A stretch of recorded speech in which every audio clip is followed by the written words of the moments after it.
Igitabo Ubuzima bufite intego. Umunsi wa 32. Gukoresha ibyo Imana yaguhaye. Ubwo twisanze twarateranirijwe hamwe, ni uburyo bwiza kandi bw'igitangaza ngo tube ingingo z'umubiri wa Kristo. Mureke dukomeze tujye imbere, buri wese amaranire kuba icyo yaremewe kuba cyo. Abaroma ibice 12 umurongo wa 5. Icyo uri cyo ni impano Imana yaguhaye, icyo ukora ni impano Imana. Umugani w'Abadanwa. Imana ikwiye guhabwa umugabane uruta iyindi mu buzima bwawe. Yakuremye ifite intego kandi gutegerejeho gukoresha byimazeyo ibyo yaguhaye byose. Ntabwo ishaka ko uhangayika cyangwa ngo urarikire kubera ubushobozi ubona abandi bafite ariko wowe utahawe. Ahubwo ikigushakaho ni uko urangamira gukoresha neza ubuhanga yaguhaye. Iyo ugerageza gukorera Imana mu buryo budahuye n'icyo waremewe, bimera nk'ibya wa musazi ngo wasomeje amasamaganga ati ibitajyanye n'ibi. Bene ibyo nta n'ikindi kivamo uretse gucika intege kandi nta musaruro mwinshi bibyara. Ikindi kandi bigutesha igihe ugapfusha ubusa ubwenge n'imbaraga. Uburyo bwiza bwo gukoresha ubuzima bwawe ni ugukorera Imana ushingiye ku miterere yawe.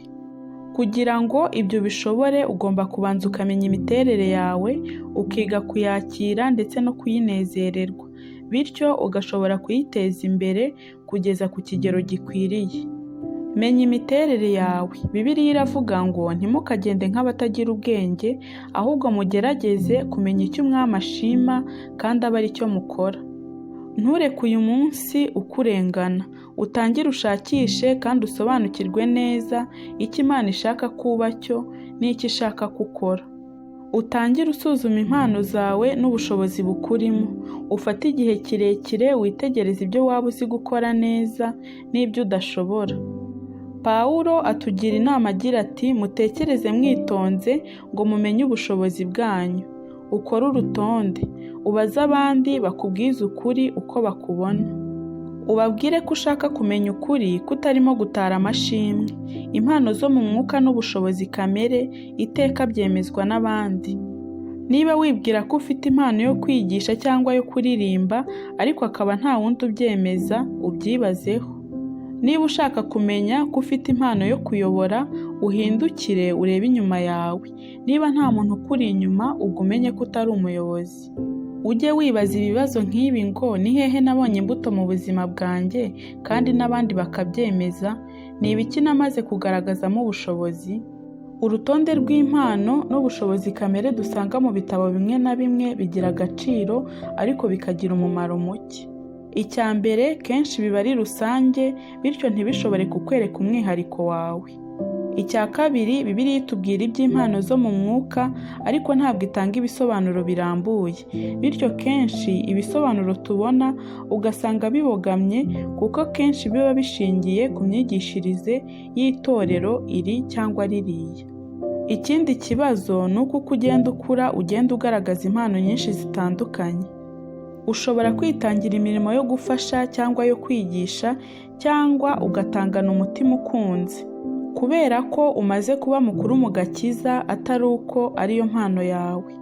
Uburyo bwo guhishurirwa impano zawe n'ubushobozi ni ukugerageza imirimo y'uburyo bwinshi. Iyo mba narafashe amasuzuma y'impano n'ubushobozi nkiri muto, ntabwo nari kuzigera menya ko mfite impano yo kwigisha kuko sinari narigeze mbikora.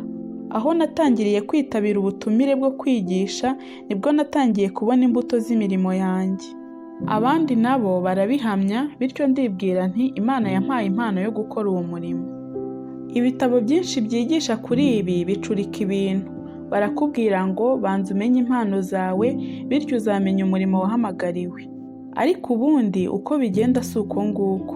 Utangire ukore, ugerageze imirimo itandukanye, bizakwereka impano zawe. Igihe cyose uzaba utaragira icyo ukora, ntuzigera umenya ibyo ufitemo impano. Muri wowe hahishemo impano n'ubushobozi bwinshi utazi kubera ko utigeze ugerageza kuzikoresha.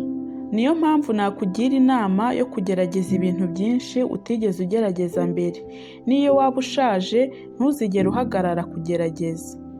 Hari abantu nahuye nabo bampa ubuhamya ko batangiye kuvumbura zimwe mu mpano zabo bageze ku myaka 70 cyangwa 80. Hari umukecuru nzi ufite imyaka 90 utsinda amarushanwa yo kwiruka kilometero 10. Kandi iyo mpano yo kwiruka ngo yayibonyemo afite imyaka 78. We kwivuna ugerageza kumenya impano zawe utaratangira kugira icyo ukora. Uhaguruke utangire ukore. Impano zawe zigaragara neza iyo ugeze mu murimo w'Imana. Ugerageze kwigisha cyangwa kuyobora cyangwa gutondeka gahunda cyangwa gucuranga cyangwa gukora mu rubyiruko. Ntuzigera umenya ibyo ukora neza niba ntacyo wagerageje gukora. Nugerageza bigafata ubusa, we gucika intege kandi wibwira uti n'ubundi kwari ukwipima. Bityo amaherezo uzageraho umenye icyo ukora neza. Usuzume umutima wawe n'ubureme bwawe. Pawulo atugira inama ati wisuzume witonze, umenye uwo uriwe n'umurimo wahamagariwe, maze aba ari byo wirundumuriramo wese. Nanone bizagufasha kumva icyo abandi bakuzi neza bazakuvugaho. Ujye wibaza uti ni ibiki nkunda gukora? Ni ryari numva nkorana akanyamuneza? Ni ibiki njya nkugiramo nkibagirwa ko igihe cyagiye? Ese nkunda gukora ibintu bimwe igihe kirekire cyangwa nkunda guhinduranya imirimo? Ese nkunda gukora ndi njyenyine cyangwa ndi mu bandi? Ese nkunda kwibera ukwanjye cyangwa nkunda kuba ahagaragara? Nkunda gutekereza cyane cyangwa nishimira amarangamutima? Ni iki nkunda cyane, kurushanwa cyangwa gufatanya n'abandi? Witegereze ibyo wanyuzemo byose, ukuremo amasomo byakwigishije. Usuzume ubuzima bwawe maze wibaze uburyo bwakugize uwo uriwe. Mose yabwiye Abisirayeli ngo mwibuke uyu munsi ibyo mwize ku Uwiteka kubw'ibintu bitandukanye yabanyujijemo. Ibyo wanyuzemo ukabyibagirwa bitagaciro. Niyo mpamvu ari byiza kugira aho wandika ibyo wize buri munsi. Pawulo yigeze guhangayika yibaza niba abakristo b'Abanyagalatiya bataribagiwe ibyo bari barababajwe, maze arabandikira ati: ya mibabaro yose mwayibabarijwe ubusa. Ndizera ko atari byo. Si kenshi dushobora guhita tubona umugambi mwiza w'Imana tukiri mu mibabaro cyangwa mu bihe byo gutsindwa cyangwa gukorwa n'isoni. Igihe Yesu yozaga ibirenge bya Petero yaramubwiye ati ibyo nkora ubu ntubizi ariko uzabimenya hanyuma. Iyo dushubije amaso inyuma nibwo dusobanukirwa ibyiza Imana yashakaga gukora itunyuza mu bibazo runaka. Gukura amasomo mu byo twanyuzemo bitwara igihe. Nakugira inama yo gufata nk'iminsi 3 mu mpera z'icyumweru kugira ngo ukore umwiherero w'isuzumabuzima, ufate igihe cyo kwitonda ukagenda ureba uburyo Imana yagiye ikora mu bihe bikomeye bitandukanye by'ubuzima bwawe, kugira ngo wibaze uko yaba ishaka gukoresha ayo masomo yose yakwigishije ngo ushobore kuyafashisha abandi. Hari imfashanyigisho ushobora kwifashisha. Wemere kandi wishimire imiterere yawe. Ubwo Imana izi ibyiza bigukwiriye, wagombye kwakirana umutima ushima uburyo yakubumbye. Bibiliya iratubwira ngo ese wowe wa muntu we urinde ngo ugishe Imana impaka? Icyabumbwe ntabwo gishobora kubwira uwakibumbye ngo ni iki cyatumye umbumba utya, kuko umubumbyi afite uburenganzira bwose bwo gukoresha ibumba icyo ashaka cyose. Imiterere yawe yagenwe n'Imana mu butware bwayo kubw'umugambi wayo. Niyo mpamvu utagombye kuyinubira cyangwa kuyanga. Aho kugerageza kwihindura wishushanya ku wundi muntu, wagombye kwishimira imiterere Imana yaguhaye. Kristo yahaye buri wese ubushobozi bwihariye bukubiyemo byose. Yashatse ko buri wese muri twe ahabwa nk'uko urugero rw'ubuntu bw'impano ze rungana. Bumwe mu buryo bwo kwemera imiterere yawe ni ukumenya neza ibyo udashoboye. Nta muntu ukora byose neza kandi nta n'usabwa kuba buri kintu. Buri wese yagenewe uruhare rwe. Pawulo yari yarasobanukiwe ko umuhamagaro we atari ugukora ibintu byose cyangwa kunezeza abantu bose, ahubwo ko wari uwo gutumbira umurimo wihariye Imana yamuremeye. Niwe wivugiye ati intego yacu ni ukuguma mu ngabano z'umugambi w'Imana kuri twe. Iryo jambo ingabano ryerekana ko Imana igenera buri wese muri twe aho agomba gukora n'icyo agomba gukora. Imiterere yawe niyo igenga umurimo wawe wihariye. Iyo tugerageje kwagura umurimo wacu tukarenza ingabano zishyirwaho n'uburyo Imana yaturemye, dutangira guhangayika. Nk'uko buri mukinnyi ahabwa imirongo atarenga mu marushanwa yo gusiganwa, niko natwe buri muntu agomba gusiganirwa aho dutegekwa yitonze.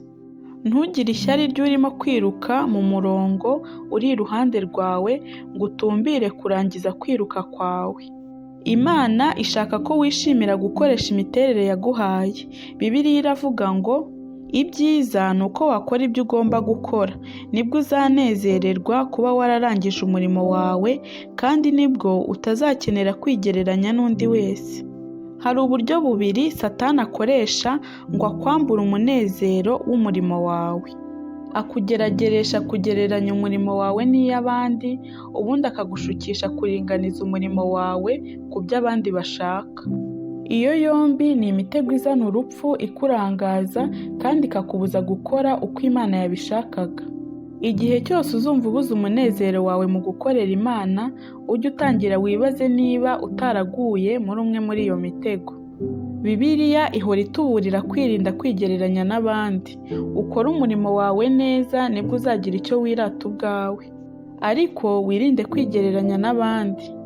Hari impamvu ebyiri ugomba kwirinda kugereranya imiterere, umurimo cyangwa imbuto z'umurimo wawe n'iby'undi muntu. Icya mbere, uzabona iteka umuntu usa n'ukora umurimo we neza kukurusha, bityo biguca intege. Cyangwa se uzabona umuntu udakora akazi ke neza nkawe, bigutere kwihimbaza. Buri umwe muri iyo myifatire uzakurangaza, ukuvane mu murimo cyangwa se ugutware umunezero wawe. Pawulo avuga ko kwigereranya n'abandi ari ubupfu. Yagize ati, ntidutinyuka kwibarana cyangwa kwigereranya na bamwe biyogeza ubwabo biringaniza kuri bo ubwabo, bakigereranya nabo ubwabo, nta bwenge bagira. Ibyo bahinduye Bibiliya mu Cyongereza mu buryo burambuye bwitwa mesaje, babivuze mu magambo agira ati, muri uko kwigereranya, kwiringaniza no kurushanwa baba bahushije intego. Uzabona kenshi ko abantu batumva neza imiterere yawe n'uburyo ikora mu murimo bazakunegura kandi bagerageze kuguhatira kwishushanya n'ibyo bo bibwira ko wagombye kuba urimo gukora. Abo ujye ubihorera. Pawulo kenshi yagiye ahura na bene abo banyamagambo batumvaga neza umurimo we bakawusebya. Igisubizo cye kuri bene abo cyahoraga ari kimwe: kwirinda kwipima ku bandi, kwirinda gukabya no gushaka ishimwe riva ku Mana ryonyine. Kimwe mu byatumye Imana ikoresha Pawulo cyane ni uko yanze kurangazwa n'abamusebya cyangwa guta igihe mu kwigereranya n'abandi, cyangwa ngo ajye mu mpaka z'imburamumaro ku murimo yakoraga. John yavuze neza ati, niba ubuzima bwanjye nta mbuto bwera, ntacyo bimariye gushimwa n'abantu. Niba kandi umurimo wanjye wera imbuto, ntacyo bintwaye niba hariho abawunegura. Ukomeze ukure mu miterere. Umugani Yesu yaciye w'amataranto werekana ko Imana ihora idutegerejeho gukoresha byimazeyo ibyo yaduhaye byose. Tugomba kungura impano zacu n'ubushobozi, imitima yacu igahora igurumana. Tugakura muri kamere no mu miremerwe, tukunguka inararibonye mu buzima, bityo tukarushaho kugira umumaro mu murimo dukorera Imana. Pawulo yihanangirije Abafilipi ngo bakomeze kugwiza ubwenge no kumenya. Ahandi yibutsa Timoteyo ati, watse impano y'Imana ikurimo. Iyo umubiri wawe udakora imyitozo, imikaya yawe igira intege nke ndetse ikagwingira. Niko bimera no ku mpano n'ubushobozi Imana yaguhaye. Iyo utabikoresheje birazimira. Yesu yaciye umugani w'amataranto agamije gushimangira iryo hame. Ubwo yavugaga kuri wa mugaragu wanze kungura itaranto ye, shebuja yagize ati, mumwambure iyo taranto ye muyihe uriya ufite 10. Iyo udakoresheje itaranto wahawe urayitakaza. Iyo ukoresha ubushobozi wahawe, Imana irabwongera. Pawulo yabwiye Timoteyo ati, ukora uko ushoboye ngo ukoreshe ubushobozi Imana yagushyizemo ubukoreshe. Impano iyo ari yo yose waba warahawe ishobora gukura kandi ikajya imbere kubwo kuyikoresha. Urugero, nta muntu uhabwa impano yo kwigisha ngo ize yuzuye. ariko kubwo kwihugura, kuganira n'abandi n'akamenyero, umwigisha mwiza ashobora guhinduka umwigisha uhebuje. Kandi uko igihe gihita agakura akavamo umwigisha w'ikirangirire. Ntuzigere unezezwa n'impano yagwingiriye hagati. Ugire umwete wiga ibyo ushobora kwiga byose. Ujye ugira umwete wo gukorera Imana mu buryo bushimwa, bene ibyo ntibizagukoza isoni. Ujye witabira buri buryo bubonetse bwo kwihugura kugira ngo ukomeze imiterere yawe kandi ukarishye ubushobozi bwawe. Nitugera mu ijuru tuzakorera Imana iteka ridashira. Ubu dushobora kwitegura uburyo tuzakora uwo murimo tukawimenyereza tukiri hano ku isi. Nk'uko abakinnyi bitegura imikino y'isi, tugomba guhora twitoza igihe tugitegereje uriya munsi ukomeye. Ibyo babikorera guhabwa ikamba rya zahabu ryangirika rigata ibara. Mwebwe iryo mukurikiye rihora ari zahabu iteka ryose. Ubu turitoreza imirimo n'ibihembo by'iteka. Umunsi wa 32. Gutekereza ku ntego y'ubuzima bwanjye. Ingingo yo kuzirikana. Imana ikwiye guhabwa ibyiza biruta ibindi. Umurongo wo gufata mu mutwe. Ujye ugira umwete wo kwishyira Imana nk'ushimwa. Umukozi udakwiriye kugira ipfunwe, ukwiriranya neza ijambo ry'ukuri. Timoteyo 2:2-15. Ikibazo cyo gutekerezaho. Nakora iki ngo nkoreshe neza ibyo Imana yampaye?